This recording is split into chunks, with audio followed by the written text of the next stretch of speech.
How about them Georgia Bulldogs though, man? Georgia, they came in and Georgia had some questions, right? So what did Georgia do coming into this game? So um in the previous four games that they played, they were 0-4 against the spread. Even their Ball State game, where Ball State was a 42-point favorite, Ball State was able to cover, as did South Carolina, as did UAB, as did Auburn. And you have this Kentucky team coming in that was feeling themselves. They dominated a Florida team that was ranked in the top 25. I think that was clear in retrospect that that was a mistake, but they did it anyways. So Kentucky feeling themselves, and all of a sudden, Athens, Georgia, Sanford Stadium, who does not get high profile games very often. It just doesn't happen too terribly much. Suddenly, we have ourselves a very entertaining game, one that has the eyes of the country, one in which whoever wins this game is going to be in the driver's seat for the SEC East. And clearly, Georgia came ready to play. The number one ranked Georgia Bulldogs, they absolutely ramsacked, they bamboozled, they flabbergasted the Kentucky Wildcats 51-13. And I could go to any metric, and I could go to just about any stats, and this and Georgia would have a definitive advantage. Total yards, Georgia won 608, 183. Passing, Georgia won 430 to 128. Running, which I thought, Ray Davis could possibly be an X factor. And I thought, hey, if Kentucky is going to win this game, this is a game where Devin Leary has to show up and play at a high level. You know what Devin Leary ended up doing? 10 for 26, 128 yards, 2 touchdowns. Devin Leary needed to show up in this game in order for Kentucky to have a shot against the Georgia Bulldogs. That did not happen. And you know what that meant? That Devin Leary did not perform very well at all. This was a terrible game for Devin Leary. Georgia was able to focus in on the run. And Ray Davis, who was able to get some good runs early in the game, he was stifled. Less than 60 yards, less than 4 yards a carry. You can't dink and dunk against Georgia if you're going to take down the Georgia Bulldogs. Can't be done. Another thing that we talked about in terms of how was this upset going to happen if Kentucky was going to be competitive, never mind beat Georgia, but be competitive against the number one team in the nation on the road. They had to find a way to contain Brock Bowers. And Brock Bowers did Brock Bowers stuff in this game. 7 catches, 132 yards. I mean, Brock Bowers, there was not an answer that Kentucky had on the defensive side of the ball. They couldn't figure it out. And because of that, because Brock Bowers was able to do his thing, it opened up everything else in this passing game. It ended, and Carson Beck had one of his best games in his young college career. He goes 389 yards. He froze for 4 touchdowns. He threw for 4 touchdowns, did throw an interception. So it wasn't perfect, to be fair, but Carson Beck, extremely good through the air as well. 20 for 35, 389 yards, 4 touchdowns, did have the 1 turnover. So technically, okay, so I lied about looking at every metric. So Kentucky won the turnover battle, but it didn't matter. It didn't matter because besides that 1 interception, Georgia did whatever it wanted. It dominated the time possession as well. 37 minutes to Kentucky's 22 and a half. It did not matter at all. Not a single bit. Now, that being said, as great as Georgia played, Kentucky shot themselves in the foot so many times.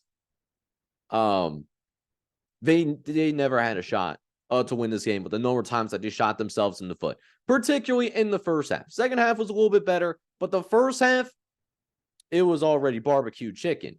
There were multiple flags, multiple penalties committed by one of the Kentucky offensive linemen. His name escapes me, but it killed multiple drives that Kentucky had early in the game. And Kentucky in that first quarter and a half, like Kentucky was more than able to move the football down the field, but those crucial mistakes took them out of field goal range. It killed drives.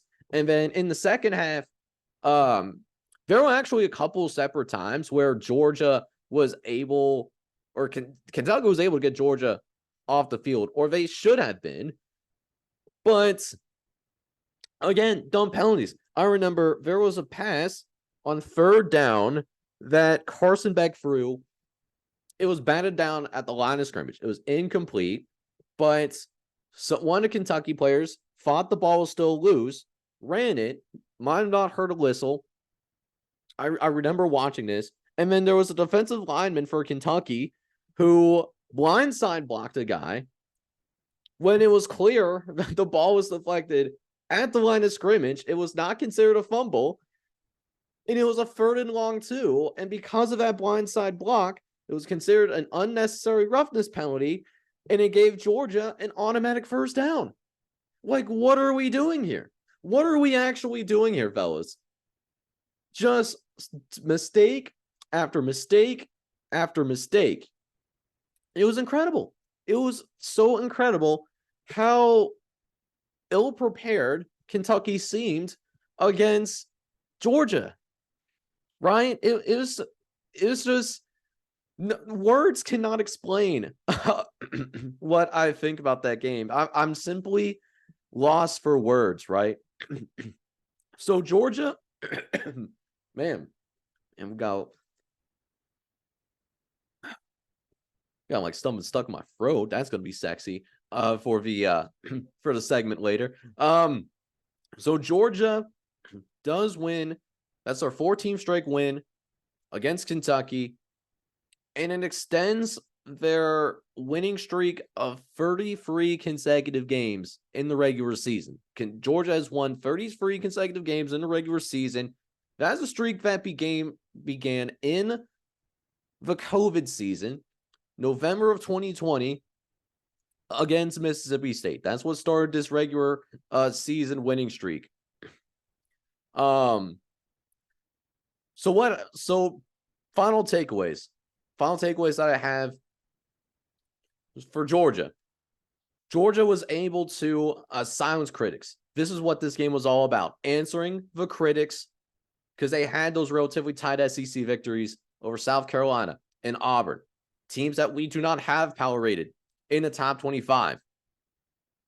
Kentucky also came in with a number 5 rush defense and still a good passing defense, top 50. But Mike Bobo, shout out to the offensive coordinator of Georgia, Mike Bobo. Really good job scheming up easy plays for Carson Beck, and Carson Beck took advantage. And they'll have control of the SEC East. As for Kentucky was just flustered from the start. They had no answers offensively or defensively. And yeah, it was a tough look. Georgia did get to host its first SEC night game since the 2021 league opener against South Carolina. So what's next for both teams from here on out? So Kentucky, they get to return back home into Lexington, Kentucky. They do get to host Missouri, and Missouri is coming off a loss to LSU. Missouri is no longer ranked in the top 25. But for Georgia, they're going on the road, but they're going on the road to take on Vanderbilt. And I'm pretty sure it's safe to say that Vanderbilt is the worst team in the SEC this season. Georgia should dominate Vanderbilt if they played like they did tonight. It's going to be a long night for the Vanderbilt Commodores. So Georgia, what they have left on the schedule, they'll have 2 ranked opponents, Ole Miss and Tennessee. Other than those 2, they should be rolling through the rest of the season. But again, 18 to 22-year-old kids, so you never know. But great win by Georgia. Great job by the coaching staff silencing the doubters on that Saturday night in Athens, Georgia. So we had to talk about that big game. But what if there was a couple of other games that actually surprised me quite a bit, but doesn't have like that same media attention because they don't play in nearly as high profile conferences, right? We'll keep it down south first because we're already in the South with that Georgia and Kentucky game, but not in the SEC.